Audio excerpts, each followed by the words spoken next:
I found disturbing photos of my stepdaughter on my husband's phone. When I confronted him, his reaction made me sick. Now the whole family is spiraling out of control and I can never look at him the same again. The kitchen was a mess, but that was the least of her concerns. The sink was piled high with dishes from last night's dinner, the counter cluttered with half-empty cereal boxes and forgotten coffee mugs. But all she could see was the phone, lying there, glaring at her like a silent accusation. She had only meant to plug it in, to save him the embarrassment of a dead battery when he needed it. Now, she couldn't tear her eyes away. Her hand hovered over the screen, heart racing, as if it might burn her if she touched it. But she had to know. She had to be sure. With a deep breath, she tapped the screen. It flickered to life, and there they were. Images she never wanted to see. Images that didn't belong in any family album. Her mind reeled, trying to piece together how this could have happened. The first picture was innocent enough, a blur of a girl in a bright blue shirt, probably taken by accident. But as she scrolled, the shots grew clearer, more deliberate. Her stepdaughter, caught in moments of privacy, unaware of the camera lens that had invaded her space. The girl's trusting face stared back at her, frozen in moments of unguarded ease that now felt tainted. Each new image was a dagger, slicing through the fabric of their seemingly perfect life. Summary to the power of 1: While charging her husband's phone, she accidentally opens the camera roll to find disturbingly invasive pictures of her 17-year-old stepdaughter, who lives with them every other week. The images are zoomed in and seemingly taken without consent, causing her to feel sick and conflicted. She confronts her husband, who initially panics and claims they're accidental. The discovery has left her questioning her reality and feeling like she's living in a nightmare, unsure if she should tell anyone, especially her stepdaughter's mother, for fear of the potential consequences. The phone grew hot in her hand, and she had to remind herself to breathe. She heard his footsteps approaching, the thud of his work boots against the linoleum floor. Panic bubbled in her chest, and she quickly locked the screen, shoving the phone back to the exact spot she had found it. As he entered the room, she forced a smile, hoping it didn't look as brittle as she felt. "Hey, I was just charging your phone for you," she said, her voice a little too high, a little too cheerful. He nodded, mumbling a thanks, and took the phone without a second glance. She watched him slip it into his pocket, her heart pounding so loud she was sure he could hear it. That night, the tension in the house was palpable. Dinner was a silent affair, the clinking of forks against plates echoing in the uncomfortable silence. The girl sat between them, oblivious to the storm brewing.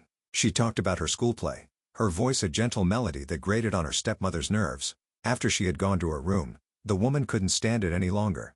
She needed answers. "We need to talk," she said, her voice steady despite the tremor in her hands. He looked up from his newspaper, a hint of surprise in his eyes. "Everything okay?" "No," she said, the words sharp and clear. "Everything is not okay." The kitchen door swung shut with a gentle click, and she turned to face him, the words she had rehearsed in her mind all day now tripping over her tongue. "I found the pictures," she began, watching his expression carefully. His eyes narrowed, and she saw the flash of understanding, the brief flicker of guilt before the mask of innocence fell back into place. He sighed, running a hand through his hair. "Look, I can explain." But she didn't want to hear his explanations, his excuses. The trust she had placed in him had shattered into a million pieces, and she didn't know if she could ever pick them all up again. "What were you thinking?" she demanded, her voice rising. "How could you do that to her? To us?" His eyes darted around the room, searching for a way out of the conversation, but she stepped closer, trapping him. "Answer me," she said, her voice now a whisper, deadly and cold. "What the hell is wrong with you?" The confrontation grew heated, their voices a volatile mix of anger and fear. He tried to reason with her, claiming they were just harmless snapshots, that he hadn't meant to save them, that she was overreacting. But she could see the cracks in his story, the way his eyes avoided hers, the tremor in his voice that didn't quite match his words, and she knew, deep down, that she wasn't wrong. The perfect family facade was nothing but a lie, painted over a foundation of betrayal and deceit. As the argument grew more intense, she felt the walls closing in, the weight of their secrets pressing down on her chest. She knew that she had to tell someone, had to get help before it was too late. But the fear of what that would mean, of the chaos it would unleash, held her back. She didn't know if she was ready to watch their lives crumble before her eyes, but she also knew that she couldn't just ignore it, not anymore. The silence that followed was heavy with unspoken accusations and unshed tears. He turned away, the tension in his shoulders speaking louder than any words could. She watched him go, feeling the gap between them widen with each step he took. In that moment, she realized that nothing would ever be the same again. Overwhelmed by the revelation, she found herself unable to sleep that night. The images from the phone haunted her, playing on a loop in her mind's eye. Desperation grew into a quiet resolve, and she knew she had to take action. With trembling hands, she typed "digital forensics detective" into her laptop search bar, her heart racing with every keystroke. The next morning, she made an anonymous call from a burner phone she'd bought at the corner store. The detective she spoke to had a no-nonsense tone that somehow comforted her. She described the photos, her voice shaking but firm, and asked if there was any way to tell if they were part of something larger. He said he'd need to see the device, but assured her that he'd handle the situation with the utmost discretion. Days turned into a week, and the detective's investigation revealed a darker web of deceit than she could have ever imagined. Her husband, it seemed, had been taking these photos for months, possibly longer, and he wasn't the only one. There was an online group, a collection of men from their quiet suburban neighborhood, sharing images of their unsuspecting young female relatives. The detective spoke to her in hushed tones, the gravity of the situation weighing heavily on his words. "You need to be careful," he warned. "These are dangerous people." The house felt like a prison, each room a reminder of the lie she'd been living in. The smell of his cologne made her stomach churn, and every creak of the floorboards sent a shiver down her spine. She knew she couldn't keep this secret much longer, but the thought of confronting him again filled her with a paralyzing fear. The detective had promised to handle it, but what would that mean for her family? For her stepdaughter? The weight of the world seemed to rest on her shoulders, and she wasn't sure how much more she could bear. One evening, as the sun painted the sky with a fiery goodbye, she sat in the girl's room, pretending to help with homework while her mind raced with doubt and worry. The girl looked up from her textbook, her eyes meeting hers with a solemn intensity that took her by surprise. "I know what you saw," she whispered. The stepmother's heart stopped, her hand hovering over a math problem that now seemed utterly irrelevant. The girl closed her book and took a deep breath, her eyes never leaving hers. "I did it," she confessed, her voice trembling. "I took those pictures." The words hung in the air, thick with the scent of secrets and fear. "But it's not what you think," she rushed to add. "I needed you to see. I needed someone to know." The stepmother's eyes searched hers, looking for the truth she hadn't even allowed herself to consider. "Why?" she breathed, her voice barely audible. Her stepdaughter's shoulders slumped, and she spoke in a voice so soft it was almost a whisper. "He's been watching me for a while now. I didn't know what to do. I thought if you found the phone, maybe you could make him stop." The revelation hit her like a sledgehammer. The horror she'd felt at the thought of her husband's betrayal paled in comparison to the realization that her stepdaughter had been living in fear, using her own vulnerability as a warning flare. She reached out, her hand shaking, and took the girl's in hers. "Oh, honey," she murmured, her heart breaking. "Why didn't you tell me?" The girl looked away, her eyes shimmering with unshed tears. "I didn't know how. I was scared." The stepmother felt a wave of anger wash over her, a fiery protectiveness that burned away the last remnants of doubt. She squeezed the girl's hand, her voice firm. "You did the right thing. We're going to get through this together." The confrontation came sooner than she expected. The detective called with the news that the photos had led to a larger investigation, one that would soon have their family at its center. Her husband walked in, oblivious to the storm brewing, and she knew she couldn't wait any longer. She told him she needed to talk, that it was important. His eyes searched hers, and for a brief moment, she saw a flicker of fear. He sat down, his posture defensive, and she took a deep breath before speaking. "I know you've been watching her," she said, her voice calm and steady. "I know you've been taking those pictures." He stared at her, the color draining from his face. "What are you talking about?" But she wasn't fooled. She knew the truth now. "Don't lie to me," she said, her voice like ice. "Your daughter told me everything." The room spun as she watched the realization dawn in his eyes, the panic and then the rage. He lunged at her, but she was ready. She stepped aside, her hand reaching for the phone she had placed on the counter earlier, her finger already dialing 911. "You bitch," he snarled, his hand clenched into a fist. "You're going to ruin everything." But she knew she wasn't the one who had shattered their world. That was all him. As the sirens grew louder, she looked into the eyes of the monster she had married and whispered, "You did this to yourself." The detective arrived with the police, and the house was filled with a cacophony of accusations and explanations. The stepdaughter cowered in the corner, her eyes wide with fear and relief. The stepmother felt a strange mix of emotions, anger at her husband's betrayal, guilt for not seeing the signs sooner, and an overwhelming sense of pride in the girl's bravery. The days that followed were a blur of police interviews, social workers, and lawyers. The house, once filled with laughter and love, now felt cold and empty. The stepmother held her stepdaughter close, promising to never let anyone hurt her again. The truth had come to light, and with it, a new chapter in their lives began to unfold. It was a difficult conversation, explaining to her that she had been the one taking those pictures, The girl had found the camera her father had hidden, the device he used to invade her privacy. Terrified and desperate, she had decided to turn the tables, to show the world the monster he truly was. The stepmother's heart ached for her, for the fear and pain she had suffered in silence. The girl's mother was devastated, unable to comprehend the depth of her ex-husband's depravity. Together, the stepmother and mother navigated the treacherous waters of healing, supporting each other and their daughter as they faced the reality of his betrayal. The neighborhood was shaken to its core as the news spread, the quiet streets now lined with whispers and accusations. Her husband, now a registered sex offender, was gone from their lives. The stepmother felt a mix of anger and relief. Anger for the years of torment he had subjected his own daughter to, and relief that she had found the strength to bring it to an end. But amidst the chaos, there was a bond forming, a connection built on shared pain and a fierce determination to protect each other. In the quiet moments, when the house was still, the stepmother would sit with her stepdaughter, helping her pick up the shattered pieces of her childhood. They would talk about their fears, their hopes, and their dreams. And slowly, the girl began to heal, her eyes no longer haunted by shadows. They became a team, a duo fighting back against the horrors of the past, their love for each other growing stronger with each passing day. Life was far from perfect, but it was a start. The stepmother knew there would be long nights and tearful confessions, therapy sessions and awkward silences. But she also knew that together, they could rebuild their family into something beautiful, something that didn't have room for monsters in hiding. And as they faced the future, side by side, she realized that she wasn't just her stepmother anymore. She was her champion, her confidant, and the person she could trust implicitly. And that, she thought, as she watched her stepdaughter's smile grow a little less forced each day, was worth every moment of the hell they had endured.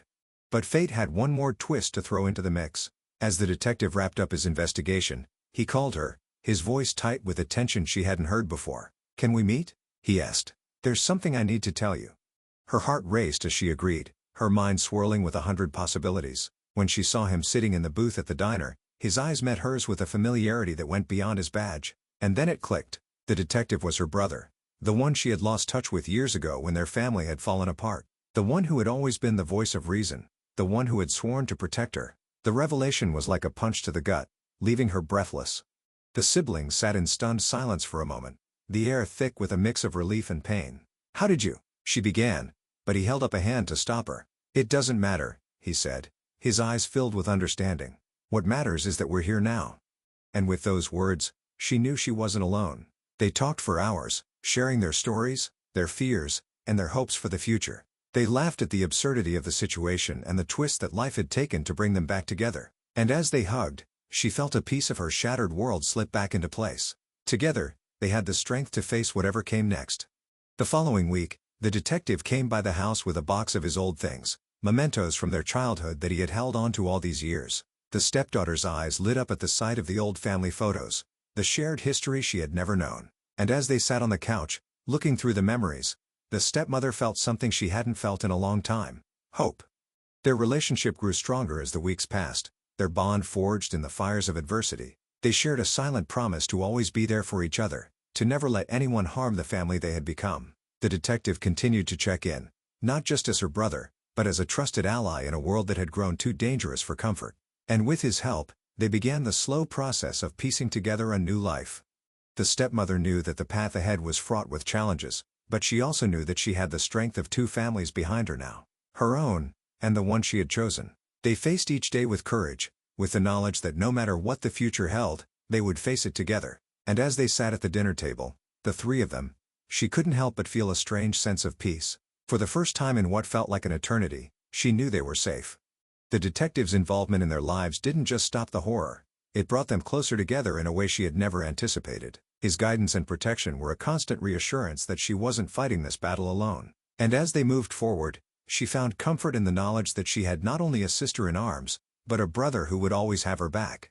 Their days grew filled with laughter again, the house no longer a prison but a haven. They watched movies, baked cookies, and shared stories of their pasts. The stepdaughter grew more comfortable with her new role, and the stepmother watched with pride as she blossomed into a strong, resilient young woman.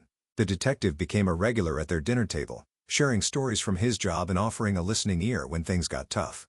But amidst the healing, there was always a shadow. The stepmother knew that there would always be moments when she would look at her husband's face in the crowd and feel a cold shiver run down her spine. And she knew that the girl would have nightmares that no amount of hugs could chase away. But together, they faced those shadows, turning them into a distant memory that could no longer haunt them.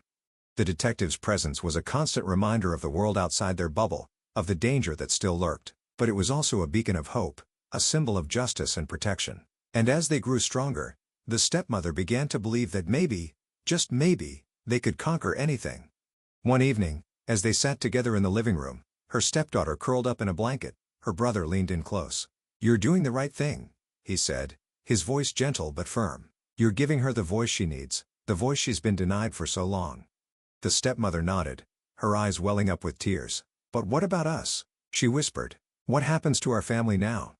Her brother took her hand, his grip reassuring. "You are her family," he said, "and I'll always be here for you both." As the case moved forward, the stepmother found comfort in her brother's unwavering support. He was the one who held her hand during the toughest interviews, who brought her coffee when she looked ready to collapse, and who made her laugh when the darkness threatened to swallow her whole. He was the one who helped her navigate the legal system, who explained the terms and conditions in a way she could understand. And he was the one who looked at her, really looked at her, and said, "You're not crazy. You're not wrong." The night before the court date, they all sat around the kitchen table, holding on to each other. The stepmother had never felt so much love and fear in one place before. The girl's mother, her eyes red and swollen, held her daughter's hand, whispering words of encouragement. The detective, their unsung hero, sat beside them, his expression a mix of anger and sorrow. They were a team, a family united by a terrible secret.